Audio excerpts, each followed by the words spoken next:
আমার জায়গায় দেব থাকলেও কি করতে বুঝতে পারছেন, আমার জায়গায় জিৎ থাকলেও কি করতে বুঝতে পারছেন। তো আমি একটু তাকালাম ও কোথায় চলে গেল, এটাই আমার কপাল। সারা জীবন মার খাই, হিরোইনদের বলি চলো একটু বেরিয়ে আসি, সিনেমা দেখি, ফুচকা খাই, পায়ের থেকে জুতো খুলে মারে।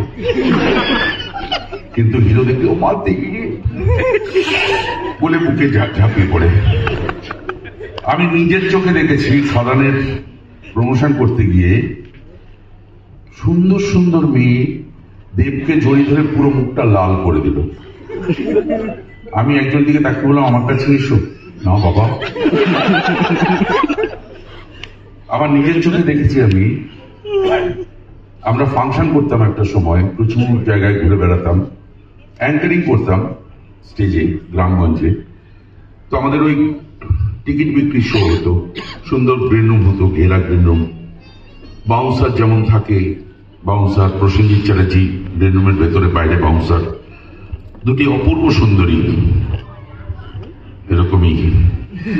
তো এসছে ছবি তুলবো প্রসেনজিৎ চ্যাটার্জির সঙ্গে, অনেকক্ষণ ধরে বাউন্সারদের রিকোয়েস্ট করেছেন।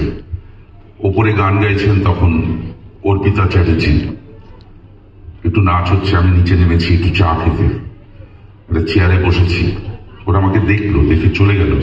টার্গেট প্রসেনজিৎ চ্যাটার্জি। ঢোকার বহু চেষ্টা করলো, একটু দাও না প্লিজ প্লিজ, একটা একটা একটা। ওরা দেবে না, দিল না। এইবার ন্যাচারালি বসে আছে, আমি ফাঁকা। ওকে ঠেলছে তুই চল, তুই চল তুই চল। আমি এখান থেকে দেখতে পাচ্ছি, এই যেমন এখন দেখতে পাচ্ছি এখানে একজন হাত দাঁড়িয়ে আছে, এরা দাঁড়িয়ে আছে, আমি দেখতে পাচ্ছি ন্যাচারালি দুজন দুজনকে ঠেলছে তুই চল তুই চল। কোন রকমে এই পর্যন্ত এসছে। আমি আস্তে করে উঠলে তার কিছু ওরে বাবা কপাল। তো আইপিটিভি